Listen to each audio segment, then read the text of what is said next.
नमस्कार दोस्तों। आज हम पढ़ने वाले हैं factor on which the resistance of a conductor depends. कौन से फैक्टर ऐसे हैं जिस पे कंडक्टर डिपेंड करता है। That is very important. ये फैक्टर्स बहुत इंपॉर्टेंट होता है कि जो रेजिस्टेंस होता है ना, वो कंडक्टर्स पर डिपेंड करता है। तो इससे हम पढ़ेंगे किससे, एक्टिविटी 11.3 से पढ़ेंगे। किससे पढ़ेंगे? एक्टिविटी 11.3 से। क्या एक्टिविटी है वो हम डिस्कस करते हैं। देखो, complete an electric circuit consisting of a cell, an ammeter, a nichrome, wire of length, है ना, और लेंथ का हम मार्क्ड एल करते हैं एंड प्लग की। अब एक पूरा सर्किट हम कंप्लीट कर लेते हैं जिसमें एक सेल होगी, एमीटर होगा, नाइक्रोम वायर होगा जिसकी लेंथ एल है, और एक प्लग की होगी। बिल्कुल डायग्राम है, जिस तरीके से डायग्राम अरेंज किया हुआ ये प्लग है, ये सेल है, ये एमीटर है, और ये जो है वायर है। ठीक है। अब वायर की लेंथ को भी हम डिसाइड कर लेंगे, किस टाइप की वो लेंथ होगी, कम होगी, ज़्यादा होगी, कैसी होगी, वो हम डिसाइड करते हैं। Now plug the key, note the current in ammeter. Key को प्लग कर देते हैं और एमीटर से करंट को नोट कर लेते हैं। Replace the nichrome wire by another nichrome wire. फिर इस एक नाइक्रोम वायर को दूसरे नाइक्रोम वायर से रिप्लेस करते हैं। मोटाई सेम होगी लेकिन लेंथ उसकी क्या कर दी हमने, डबल कर दी। कितनी कर दी? 12 कर दी। ठीक है। और फिर हमने एमीटर से रीडिंग को नोट किया। फिर हम रिप्लेस करेंगे, इस बार हम थिकर वायर लेंगे और लेंथ क्या कर लेंगे, सेम कर लेंगे।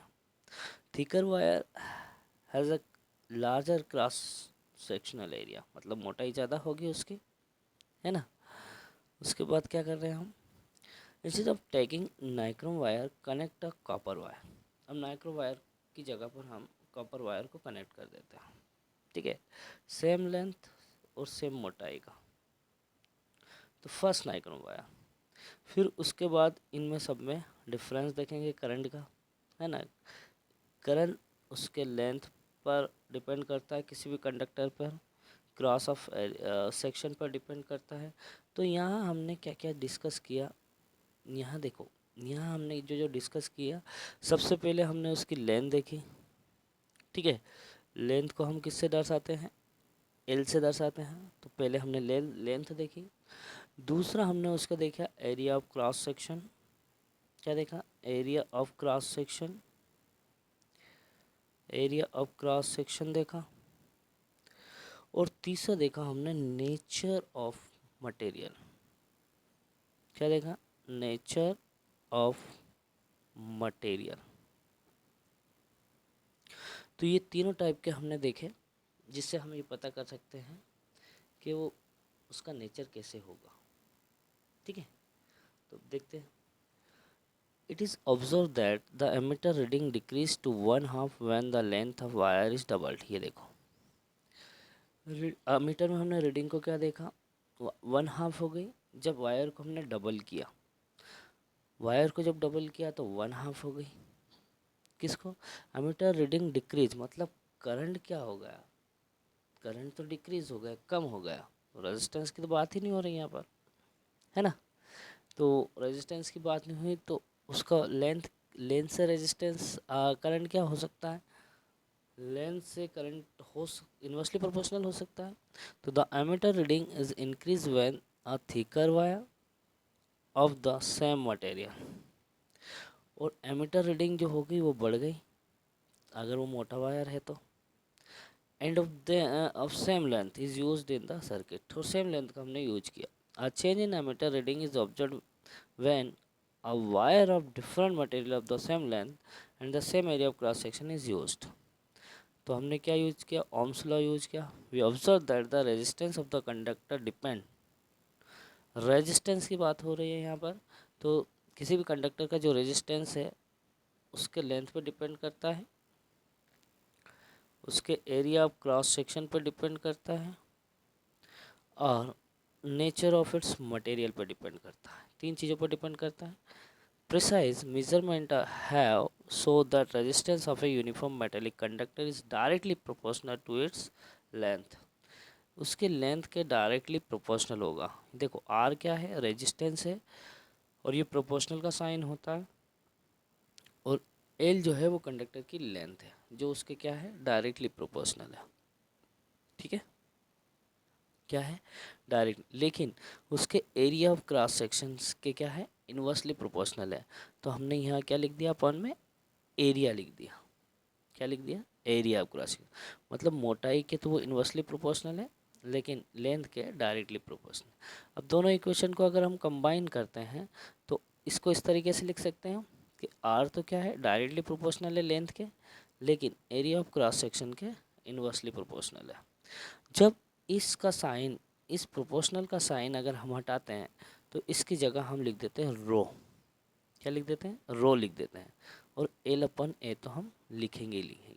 ठीक है, तो रो क्या है, where rho is a constant of proportionality, rho जो है वो कांस्टेंट होता है प्रोपोर्शनलिटी का, and is called the electrical resistivity of the material of the conductor, जो क्या कहलाता है, इलेक्ट्रिकल रेजिस्टिविटी कहलाता है कंडक्टर की। The SI unit of resistivity is ohm metre, resistivity का जो ये रो है इसके एसआई यूनिट क्या हो गई, ओम मीटर हो गई, लेकिन रेजिस्टेंस की क्या हो जाएगी, ओम हो जाएगी। ठीक है, it is characteristic property of the material, material की एक कैरेक्टरिस्टिक प्रॉपर्टी होती है। The metals and alloy have very low resistivity in the range of, देखो किसी भी मेटल की जो रेजिस्टिविटी होती है बहुत ही कम होती है, लगभग कितनी होती है, 10⁻⁸ ओमेगोमीटर से 10⁻⁻6 ओमेगोमीटर तक, बहुत ही लो रेजिस्टिविटी होती है। कितनी होती है, 10⁻⁸ ओमेगोमीटर से 10⁻⁻6 10⁻⁻6 क्या, ओमेगामीटर तक। They are good conductor of electricity, ये इलेक्ट्रिसिटी के अच्छे कंडक्टर होते हैं। जबकि इंसुलेटर की अगर बात करें, like rubber and glass have resistivity of the order, जो रबर और ग्लास होते हैं इनकी जो रेजिस्टिविटी ऑर्डर होते हैं वो 10⁻12 से 10⁻17 ओमेगामीटर होते हैं। Both the resistance and resistivity of material very with temperature, दोनों ही रेजिस्टेंस और रेजिस्टिविटी जो होते हैं वो थोड़ा टेम्परेचर से वेरी करते हैं, है ना, क्या करते हैं, टेम्परेचर से वेरी करते हैं। Reveal that resistivity of an alloy is generally higher than that of its constitute material, resistivity जो होती है किसकी, एलॉय की, वो किससे, कॉन्स्टिट्यूट मेटल से ज़्यादा होती है। Alloy do not oxidise readily, देखो आप एलॉय जो है वो खुद ऑक्सीडाइज नहीं होते हैं जब टेम्परेचर क्या हो जाए, हाई हो जाए। इसका रीज़न क्या है, they are commonly used in electrical heating device, इसका यूज हम किस में करते हैं, इलेक्ट्रिकल हीटिंग डिवाइस में करते हैं, लाइक इलेक्ट्रिक आयरन, टोस्टर, इनमें हम इसका यूज करते हैं। Tungsten is used almost exclusively for filament of electric bulb, tungsten का यूज क्या करते हैं, जो इलेक्ट्रिक बल्ब होता है ना उसके फिलामेंट में इसका यूज करते हैं। वेर इज, जबकि copper and aluminium are generally use for electrical transmission line, copper और एल्यूमिनियम का यूज़ हम करते हैं इलेक्ट्रिकल ट्रांसमिशन लाइन, मतलब इलेक्ट्रिसिटी को एक जगह से दूसरी जगह ले जाने के लिए। Electrical resistivity of some substance at 20 degree centigrade, 20 degree centigrade पर जो रेजिस्टिविटी है कुछ सब्सटेंस की वो देखिए आप।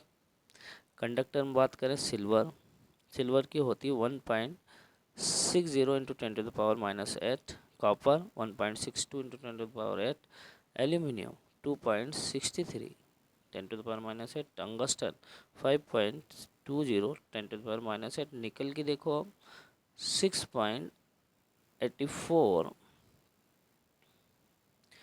इंटू 10⁻⁻8, आयरन की देख ले आप 10 इंटू 10⁻⁸, क्रोमियम की 12 0.9 इंटू 10⁻8।